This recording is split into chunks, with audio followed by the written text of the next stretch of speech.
Brentford Football Club are on the brink.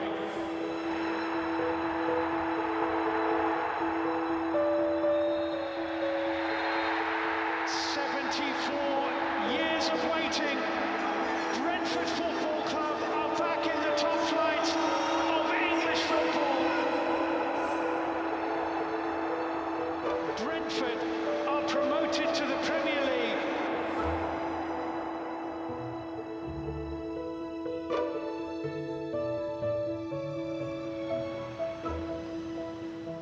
– 131 years ago, in October 1889, the members of the Brentford Rowing Club met at the Oxford and Cambridge Hotel at Kew Bridge to discuss what the members might do over the winter when they weren't rowing. They were also seeking to take advantage of the new recreation ground in the town of Brentford. 6 days later, the meeting reconvened to decide whether the sport to be played over the winter should be football or rugby. Football won by 8 votes to 5, and Brentford Football Club was born. Meet the Bees, which interpreted means Brentford Football Club, First Division. Bateman, the team's skipper and right back. Bob Kane, trainer, whose methods may have something to do with the fact that only one of the last 19 matches in the 1935-6 season were lost. Brentford has always been a working class town with industry on the banks of the river. And I think by the time the club was formed, I think only the gasworks, the waterworks and the soap factory remained, because a lot of the industry along the river had moved out to other places. But it was a dirty, grimy place.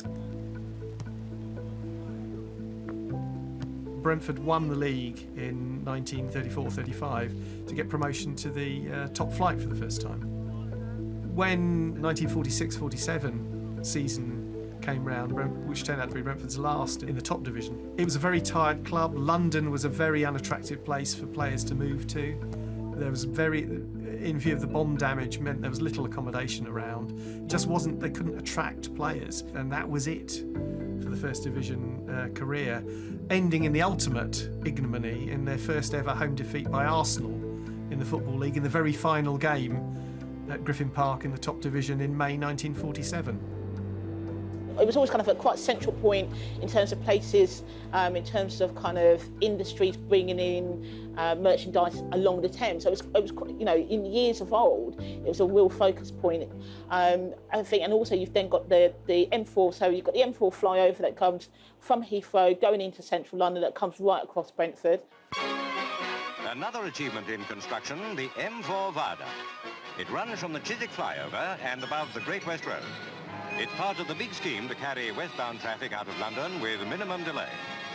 If you're coming on a flight into Heathrow, you would have flown over Brentford, you would have seen the flyover, you would have seen like the 5 or 6 tower blocks that we've got over on the left-hand side. That is Brentford along there, really.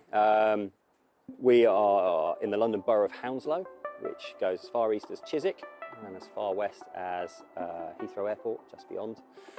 Big borough, huge borough. And the thing about Brentford as well, I mean, people may not know what it is. A lot of people that I know from outside of London don't know what it is. So all these industrial companies that were on the Great West Road, factories that are building, you know, people are building stuff and they were making things, they didn't actually realise that it's a little bit of a hub.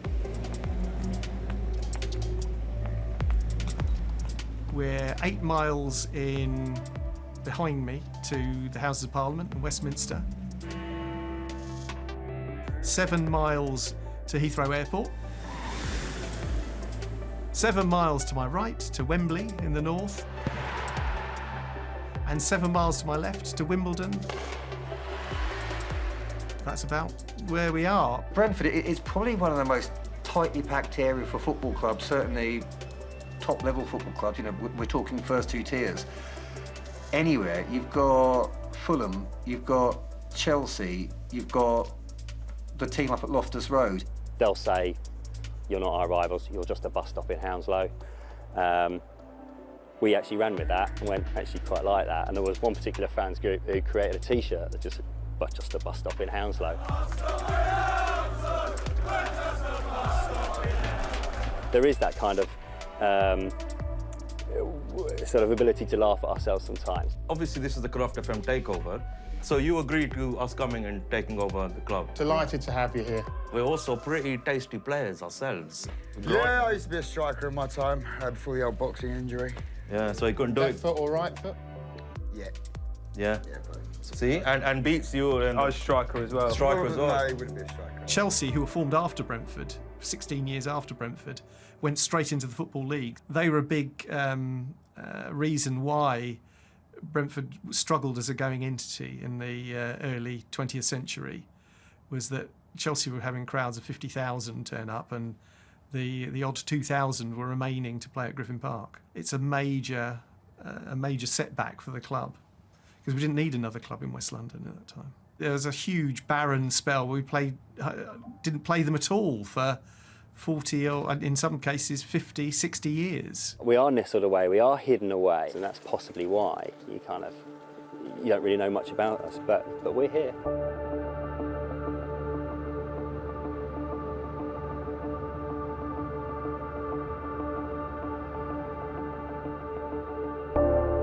Griffin Park will be missed by the fans. Griffin Park was a very special place, and it's been very sad for all of us to see it go. It had the advantage of being an old school football ground. You know, it had been our home for 116 years by the time we left. As a kid, we went along and watched the game, and I was like, wow, this is amazing. Like, everyone supporting this, you know, we're all here for the same thing. And as a little kid, I was like, this is amazing. I want to be part of that. And I remember walking up the stairs of the Royal Oak, which is the big stand behind the goal, which is a huge stand. I walked up the stand, and all of a sudden I just looked at the amount of people in that stand and the amount of people in the ground and the noise that they were making, and I was just like, this is amazing. I came with my dad, and it was just the most bizarre experience, because you see football on TV and all of a sudden it's just so much smaller in real life. On TV a pitch seems massive, and here it's like right in front of you. And it had floodlights on each corner, old-fashioned stands, a standing terrace at one end. Fans were very close to the pitch. You're just seeing all these people on top of you, just seeing this teeming mass of a stand as we had at the time behind the goal. It was just the most amazing experience, the noise. Singing, shouting, you know, I had no idea it was going to be like that, and I was hooked from the moment. It was absolutely brilliant. And then when we scored a goal, that cheer, and the second you hear that cheer, the first time your team scores a goal, you just get the shiver up the spine. It was ours. It was our little spot of heaven, really. I'm not sort of shedding a tear that Griffin Park's gone. This is where we had to go if we're going to improve as a football club. Whether we retain the heart and soul and ethos of what Brentford was with Griffin Park as its headquarters remains to be seen.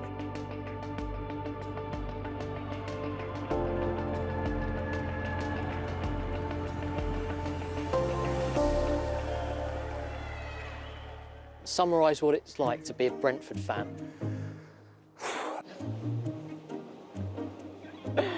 Wow. That is a question and a half. What it's like to be a Brentford fan, years of hurt and pain and substandard football, substandard grounds. A lot of Brentford fans have moved out of the area. A lot of Brentford fans probably don't live in Brentford anymore. And, you know, a lot of fans, big game comes up, they fly over, they get a train, they get a boat, whatever it is to get to the ground. So a very unique club. It's the most bizarre roller coaster ride of giddy highs, sickening lows, but overall fun, nothing but fun. A lot of it has been, and I'm not going to beat around the bush, utter dross. You know, we'd often say the only thing that ruins a Saturday afternoon is the 90 minutes from 3 o'clock. But you do it for the community, you do it for your friends, you do it for your family. Every fan thinks their club is special, and rightly so. You know, everyone's club holds a special place in their heart, and Brentford holds a special place in my heart, as it will for most fans. I think what makes us unique is the community feel within the club. We've always been a really, really strong community club. It's a fans club for the fans and family orientated, and I've always felt like it's our club, and we've been one of those clubs that looks after its fans and tries to do things for the fans all the time. I used to run this little travel outfit called the Official Unofficial. I'd always book little stop-offs, and in those days it wasn't really wise to stop off local to where you're playing, so I'd have the good pub guide, because don't forget there's no internet in those days, like, you know what I'm saying, so the good pub guide, and I'd always find a pub right in the middle of where we're going, call up and I'd say, hello, this is Mr. Asquith, and I've got a golfing society coming, and 20 of us for lunch. Is that okay? And they'll be like really excited, so they'll dock the cunt out. There'll be food and drink and a full Monty. And all of a sudden, this coach would turn us full of us, like singing along like that. You know, their faces would be like, woohoo! And then after about half an hour, the whole village will be coming out and be inside there. I mean, I'll be on the piano playing, you know, all these, because I used to be a piano. The whole village is around the piano, the whole pub, all the Brentford fans are singing locally with all the villagers and stuff. And we just used to have a laugh.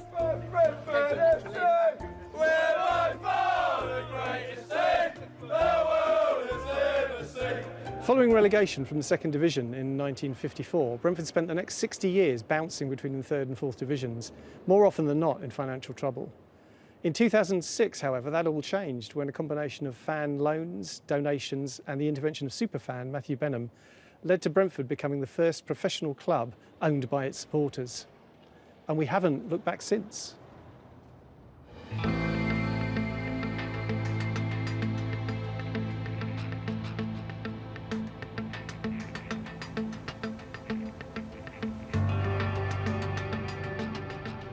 I wanted to ask you, have you seen the film Moneyball? I have seen the film Moneyball. Look, it's the obvious comparison, and it's the one that everybody makes, and he'll always say, no, we're not Moneyball, we're more than that.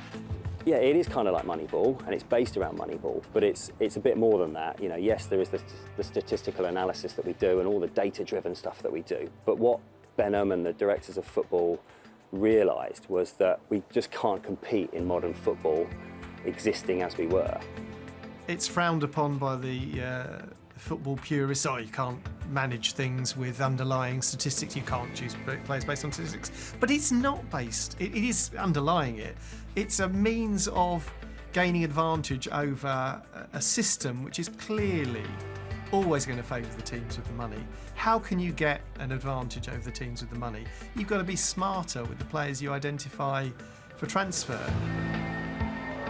Drop forces away, and Brentford's away. Oh my goodness, Benrahma. What can you say? What can you say? So while the numbers help the club identify outlying, extremely overperformers in leagues that you might otherwise not look at, and where a player or a team is performing better than you'd expect it to, that throws up players who may be performing better, and you can steal a march on the competition by buying the players in cheaply and selling them on more expensively once you've developed them as players.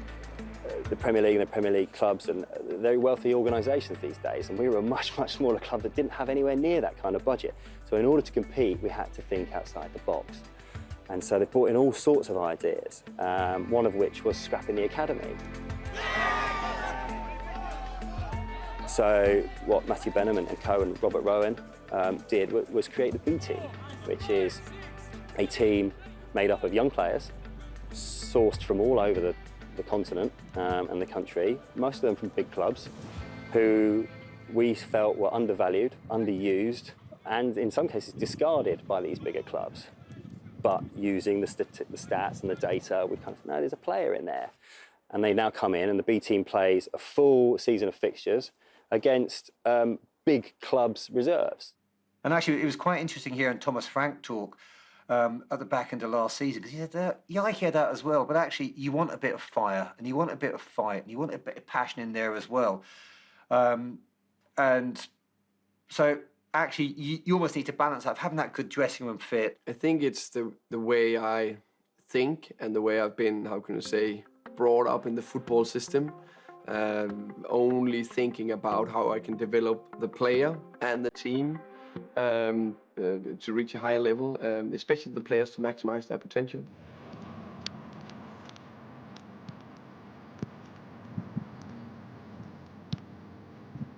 Every single day, focusing on a lot of details, try to improve smaller things on the pitch, off the pitch.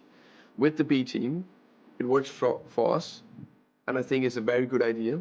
I don't think it's the best idea for everyone, because I think it depends on the club. And we need clubs with big academies, and we need the grassroots clubs. So I think the football need a bit of everything.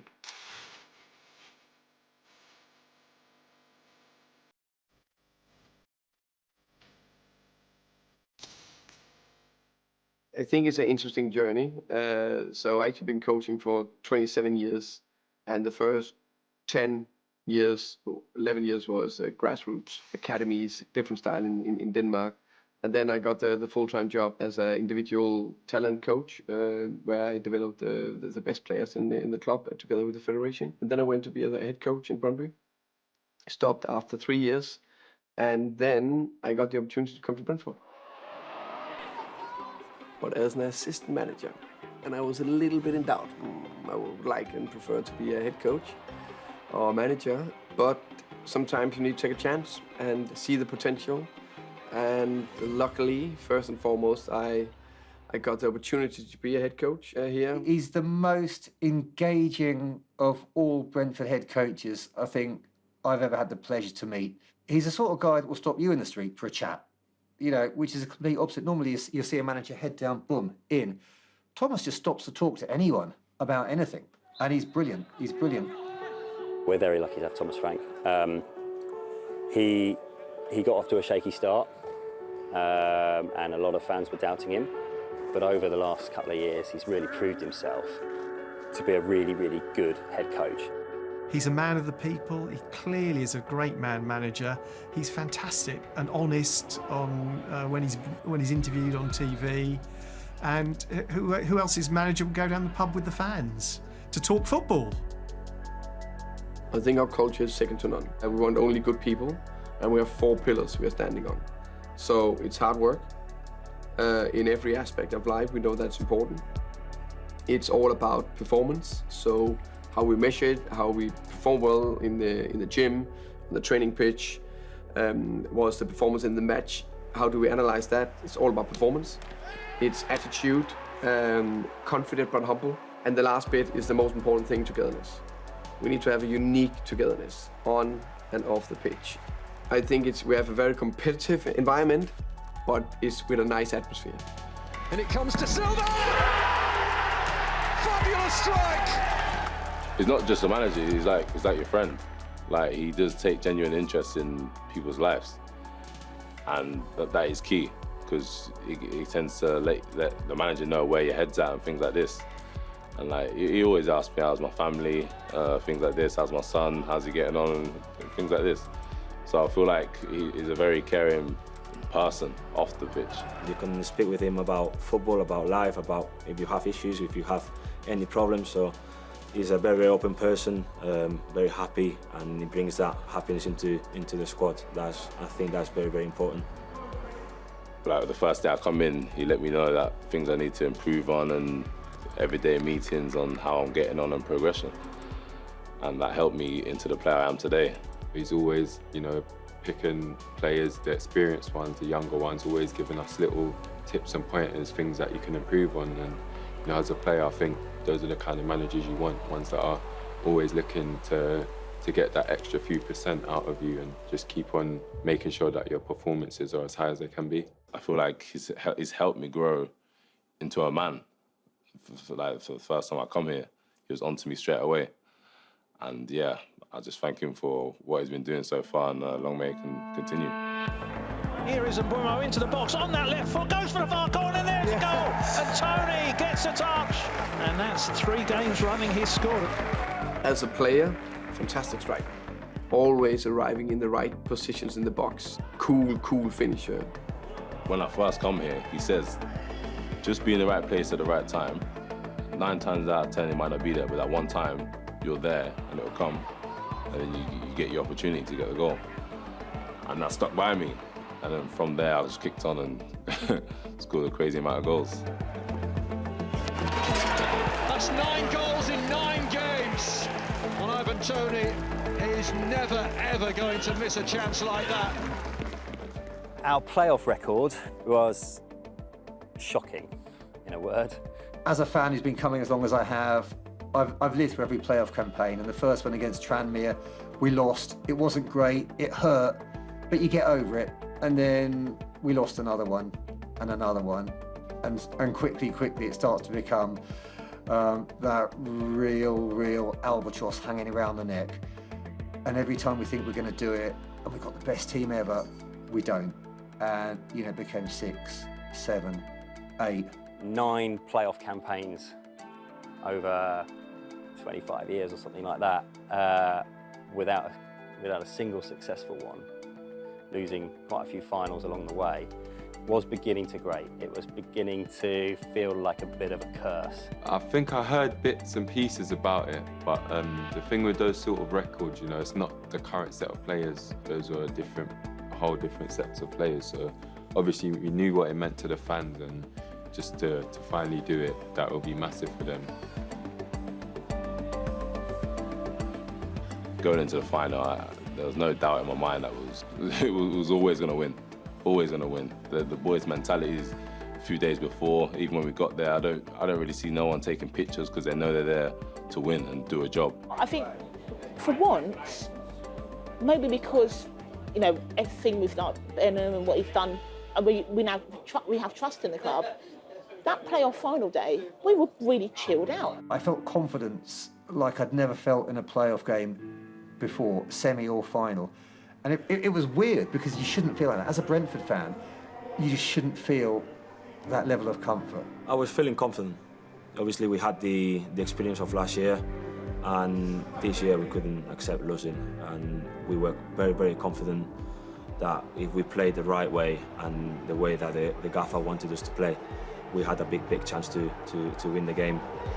Now it all rests on 90 minutes. Roberts, Ivan Toney was slightly on his heels. Oh, now, and Boomer got there first. It's a penalty. There's no nervousness in that. Never nervous. Just, I've been doing it throughout the season, so I don't see why I wouldn't do it in the final. That's my job, to put in the back of the net. And when it came to it, he was just Ivan. He was cool as ice. He did his approach. Boom, 1-0. It's a very, very cool penalty kick indeed. I mean, it was like, I don't even know where I was. Like, 1 minute I was in my seat, and next time I'm just cheering, everyone's singing, we can't believe it. Sit back down, compose yourself. Here we go again. And now there's a break on, look at this. Brian and Bumo, Ivan Toney to his right-hand side, Mats Roslev getting forward. Brian and Bumo here, waiting for Roslev. And Bumo and Toney are both on. Emiliano, 2-0. Bang, 2-0. We're 2-0 up in the playoff final. Brentford Football Club are on the brink. And when that moment happened, when the ref finally blew up, the noise, I didn't want to leave. I could have stayed there all night long, quite frankly. 74 years of waiting. Brentford Football Club are back in the top flight of English football. Brentford are promoted to the Premier League.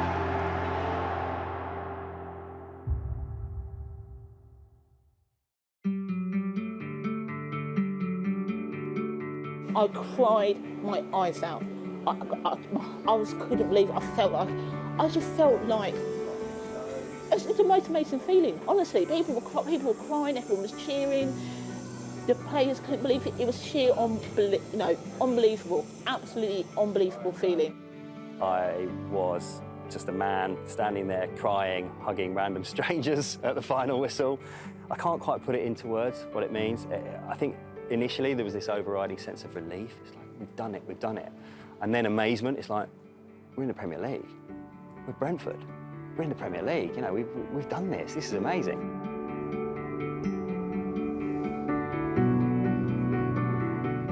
It was an unbelievable feeling, the purest of joy. People crying after the game was just, it was so surreal. They couldn't really believe it. But yeah, seeing that, it just shows. It just made me even more want to do my best and keep Brentford in the Premier League. That trophy that means after 74 years of waiting, Brentford are back in the top flight of English football. Brentford are in the Premier League.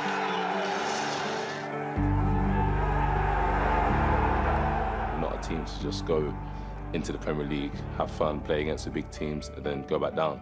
Far from that. When we go up and play the big teams, we want to win. We want to be staying up there. Who knows what can happen?